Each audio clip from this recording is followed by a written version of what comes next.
Welcome to Scary Stories, the channel that tells you scary stories. I think Dogman is a tulpa, as told to and read by Peter Bernard.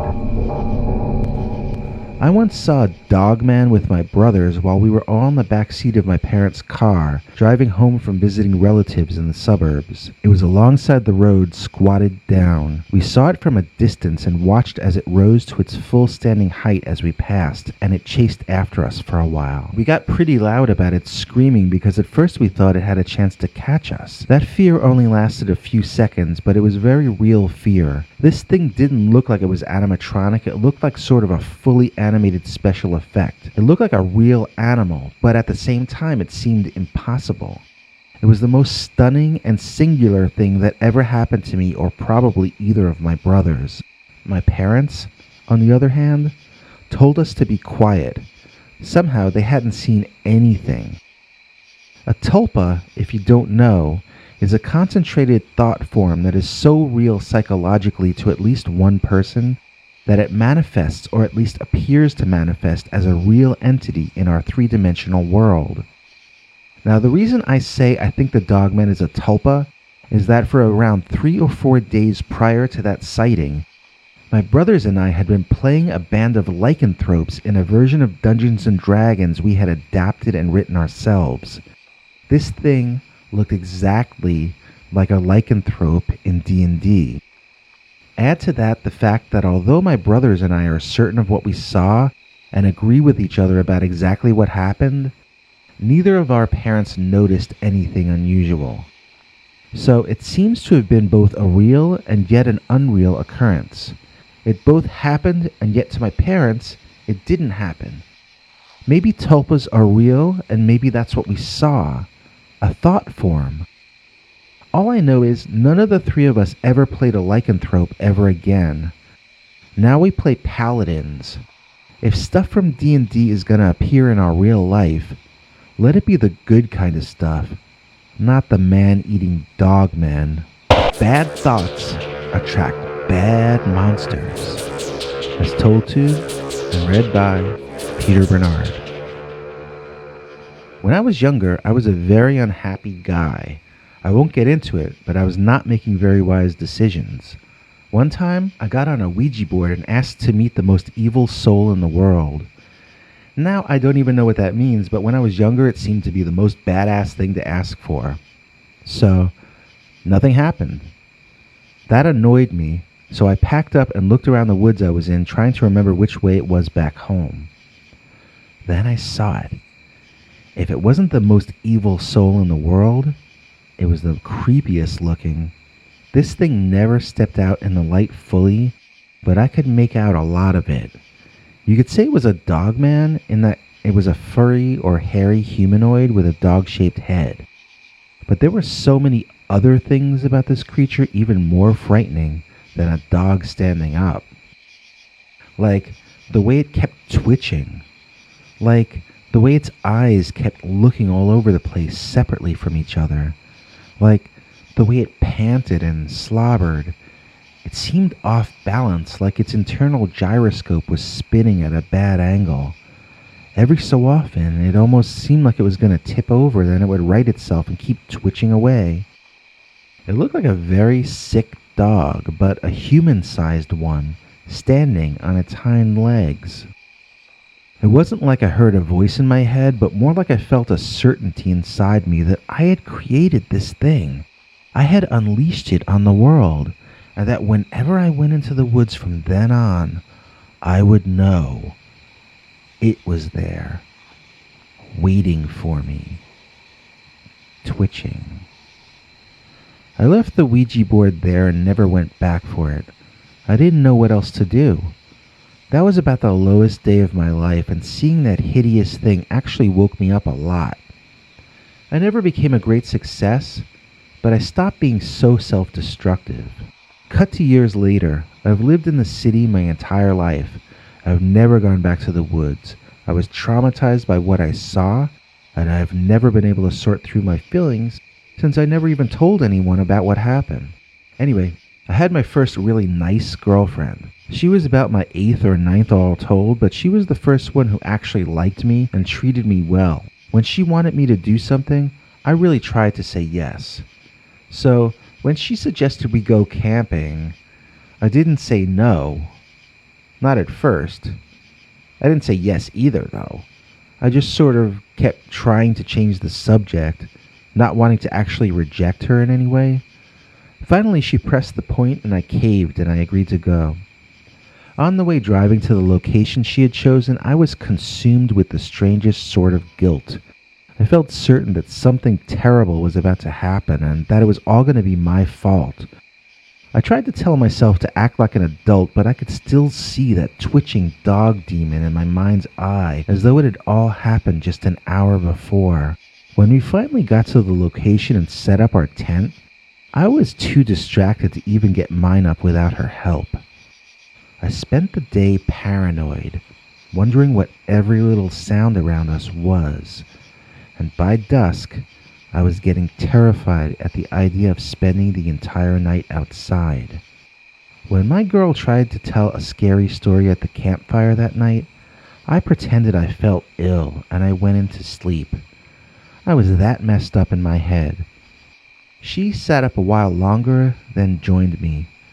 I must have fallen asleep because I woke up to her asking me if I heard that. Heard what? A sound came from outside like a dog. Oh no, I said, and I felt my entire body freeze up with fear, go cold almost all at once. I looked at my girlfriend and I saw her confusion. All of this was because of my negative behavior, because of my negative thoughts. I had started this ball rolling years ago, and now it had snowballed into this really nice young woman being in danger because of my negative thoughts. So then, it suddenly dawned on me the only possible answer would be positive thoughts. It was one of those moments where everything that had seemed complicated suddenly became simple. Being afraid only strengthened the evil. What would be the opposite of asking the Ouija for the most evil soul in the world? Maybe praying for higher consciousness to intervene on our behalf. I sat up in the tent and began meditating, and soon my girlfriend joined me. We didn't hear the dog anymore, and I sensed that some angelic presence had involved themselves in response to our prayer and meditation. At dawn, we both agreed we should beat it out of that area, since it was clearly the hunting ground of some predator. She was visualizing a wolf or coyote pack, I'm sure, but I was visualizing something altogether different. After we packed up, she started driving us back down the dirt roads toward the road to the highway, and she gasped. I asked what was wrong, and she didn't answer. She just sat there staring wide-eyed ahead and accelerating the car. After a while, I saw her glancing in the rearview mirror. "It's a bear," she said. "It's a bear standing up." I followed her glance and looked back over my shoulder. What I saw was not a bear. And it wasn't the Dogman either. What I saw was a huge, hairy, ape-like man. It had to have been a Sasquatch. And I knew that he was also the presence who had saved us, who had driven the Dogman off. I don't know if he heard our thoughts, or if some higher consciousness did and sent him. But in either case, I learned a lesson that night. No matter how bad it gets, being frightened about it only makes bad things worse.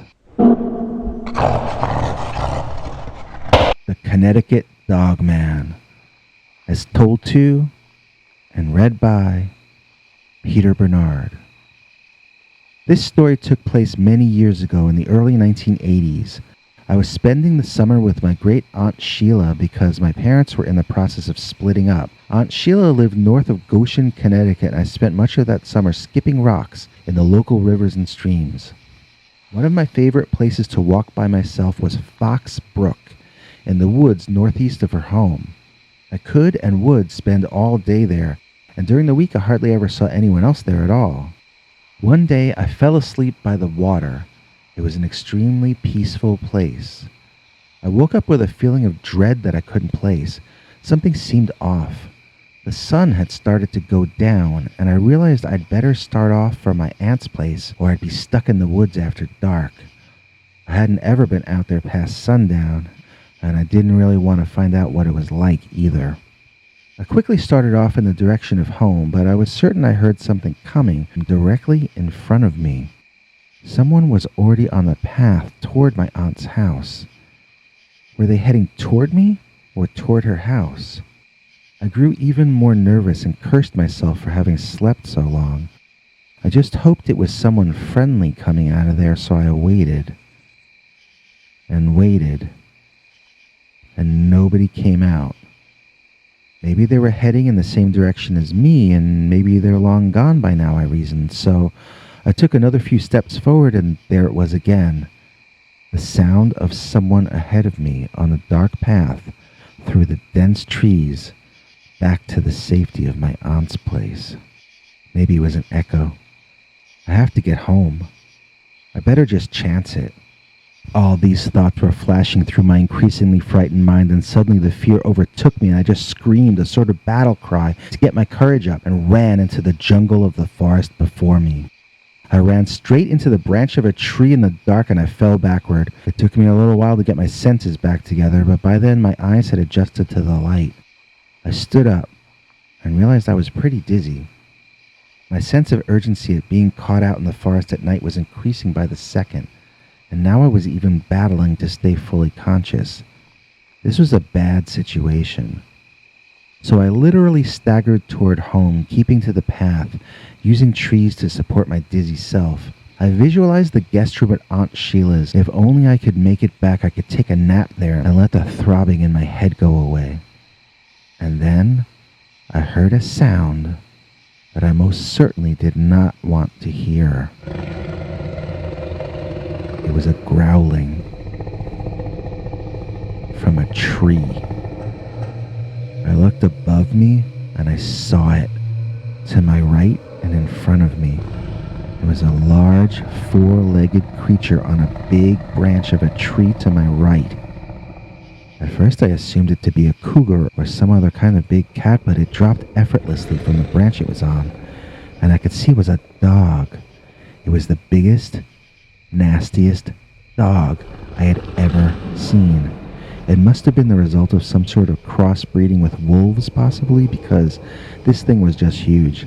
It was nearly as tall as I was, and I think at the time I was already around 5'10". So this thing was a few inches short of 6 feet at the shoulder while standing on all fours. On all fours. Its fur was very dark, but very shiny, and it reflected what little moonlight there was, as though it were a greased-back biker hairdo from the 1950s. Needless to say, I froze on the spot, not knowing what to do. I saw a patch of woods I could run into that looked too small for the creature to follow through. Then again, it could probably clear a large enough path at will simply by using its strength and size.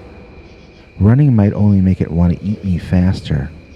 I really didn't know what to do, so I just stayed frozen, wishing I could freeze time as well and come up with an escape plan.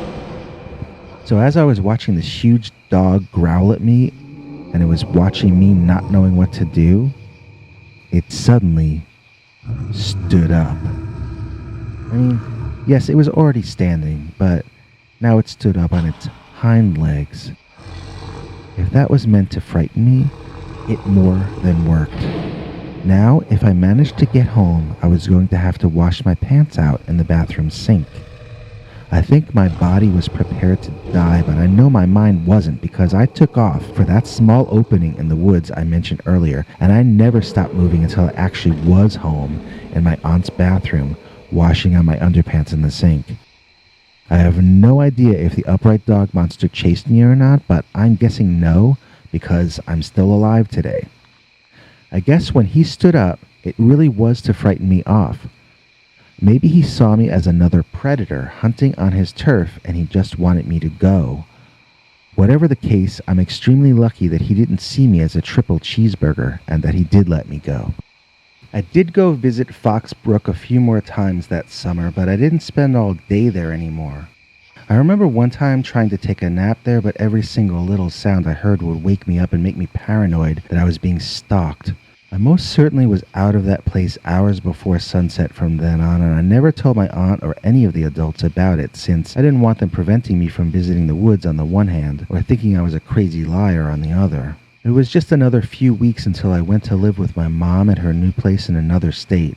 I miss my Aunt Sheila, who always took great care of me, but I have never gone back to visit her. I sort of would prefer she come visit us here. You know why? Because here, we don't have any dogmen. Dogman ate my dog's food, as told to and read by Peter Bernard. I live in upstate New York in an area I'd rather not mention for privacy reasons. It's a fairly well-off area with mansions and rolling estates. My son had a dog who we kept chained up in the backyard much of the time, allowing him free run of most of the yard. We would keep his dog food out on the back porch, and it was always gone when we checked it, but the dog never seemed to put on any weight. Okay, so one night I hear the sound of the dog really enjoying himself eating his dry food out on the porch. He's moaning and sighing. He really seems to be in ecstasy. My wife is bothered by the noise, and she doesn't want to put her phone down for even a second, so she orders me to check on why the dog's making all that noise. So I opened the back door of the house, and I took a step out, and that's not my dog eating my dog's dog food.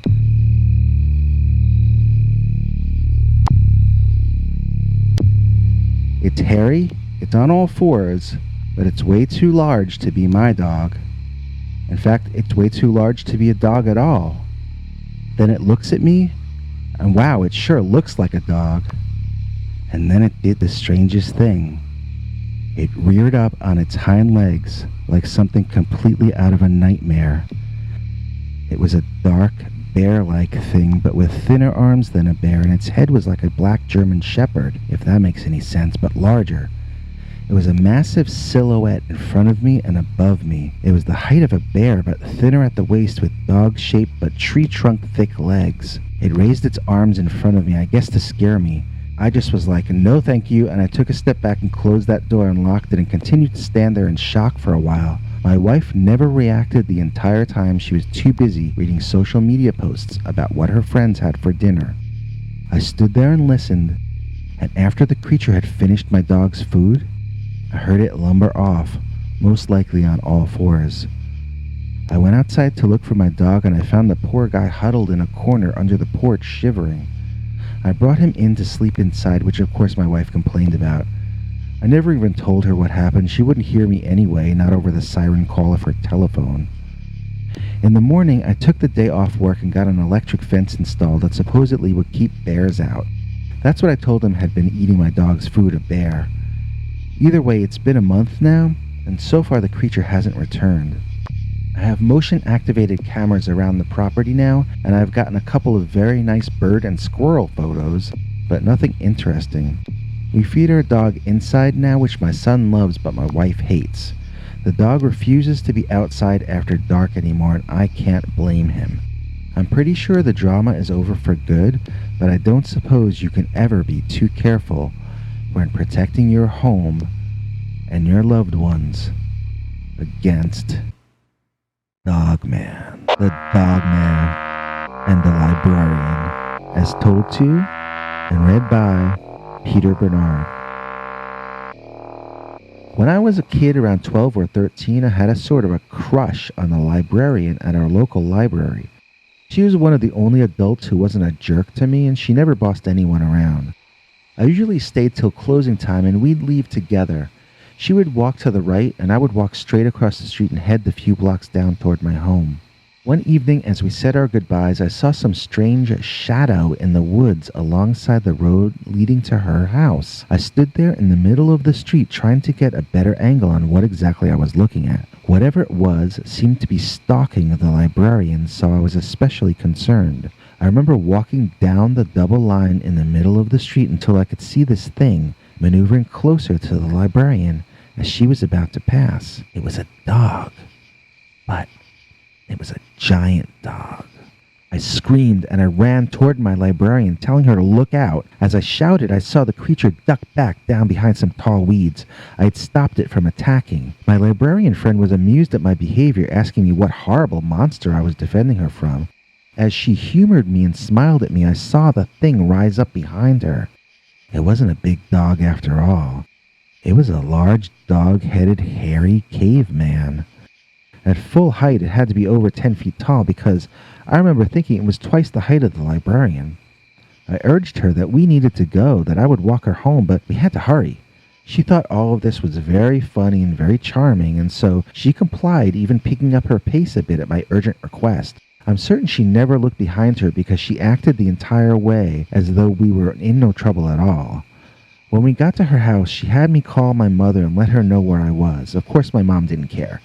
The librarian told my mom she would feed me, and my mother grudgingly agreed to come pick me up when her TV show was over.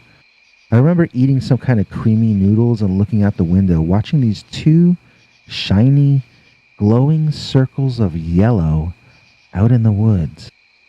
It took me halfway through the meal before I realized that was eye shine.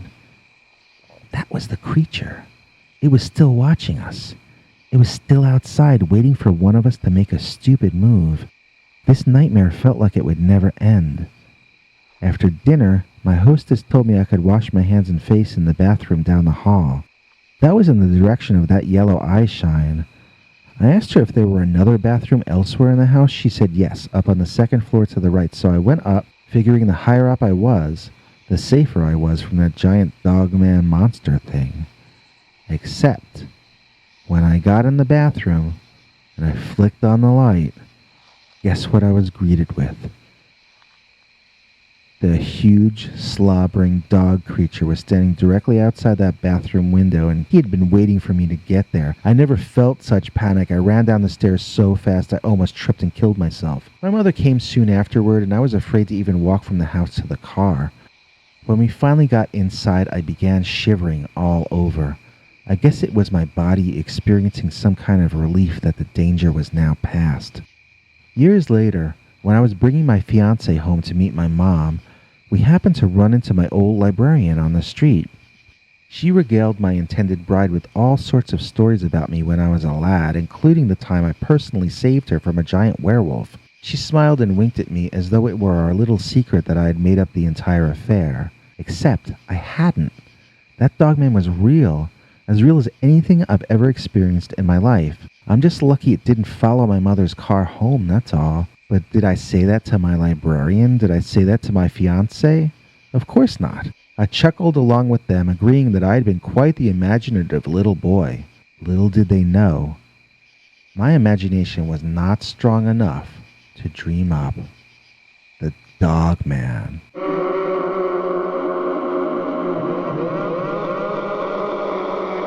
My sister dated a werewolf, as told to and read by Peter Bernard.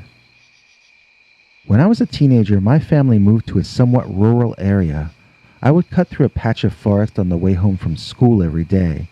In theory, it was to save time, but really it was because I liked walking through the trees. One day I came upon a clearing in the woods and I heard weird sounds like someone was in a lot of pain. I cautiously approached the clearing and peeked in, only to see the largest dog I had ever seen, and it seemed to be having convulsions. At first I thought it was going to be sick, but it was going through some other kind of trauma.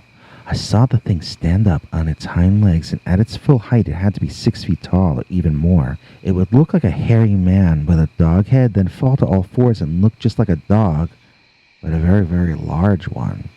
When I say dog, I guess I mean in the wolf or dog family. I don't really know if I've ever seen a dog that looked just like this one.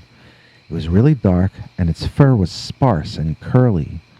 As I watched in amazement, the creature shed its hair, and in great pain and anguish, appeared now to be more of a young man than an animal. This was a werewolf. There was nothing else it could be. Whatever he was in between me and my home, and I needed to get past.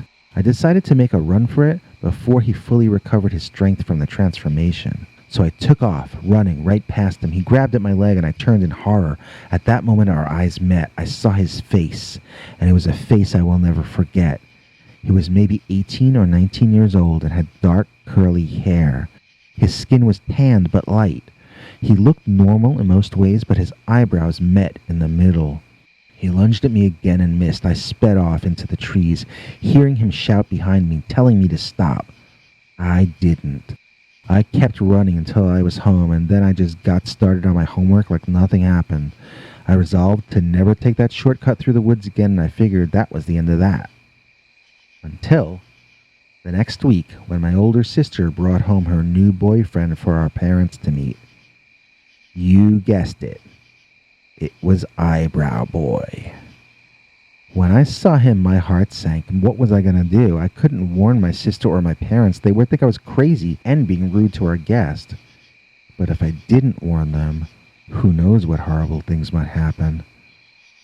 I remember watching the two of them coming into the house from the second landing. I remember my father shaking Eyebrow Boy's hand. I remember my mother giving him a welcoming hug. I started walking down the stairs to join the scene in a determined fashion. I had to protect my family. What would I do? I was so unhappy with Eyebrow Boy at that moment. I glared at him. I think before he saw me, he sensed he was being stared at. He turned and looked directly at me. Our eyes met. What would happen now? His eyes grew wide. He was scared. Scared of me? Really? He was scared I would tell everyone his secret. That must be what he was scared of. Why did he think they would believe me? I didn't know, but I could tell he was genuinely afraid in that moment. I continued to walk toward him, and an angry expression on my face. I swear to you, that boy made hasty excuses in that instant and sped out of my family's home with my sister chasing behind him. She was inconsolable for a month after that. The boy just up and moved out of town. Of course, she took it personally and went through a bad bout of low self-esteem it took her years to get over. That was terrible, and I felt somewhat responsible for that having happened.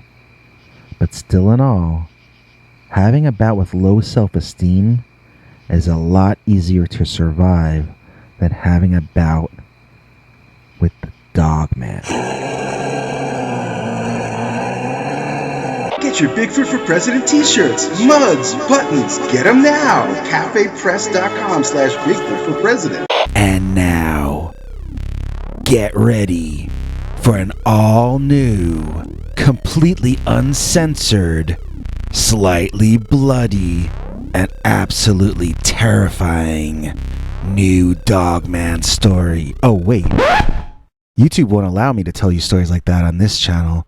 If you want to hear that, you're going to have to go to peterbernard.com and sign up for our paid subscribers club. You can choose any price you can afford for a 1-month subscription, and then every weekend, we tell you a story YouTube would never allow us to tell you on this channel. See you this Sunday for an all-new, very scary, completely uncensored Dogman story. I'd like to take a moment to say that if you have a scary story you'd like to tell us here, you can write Peter at peterbernard.com, or you can call our new Scary Stories hotline number and leave it to us in the form of a voicemail message. It's easy to remember. 804-LESCARY. That's 804-LESCARY, or 804-537-2279.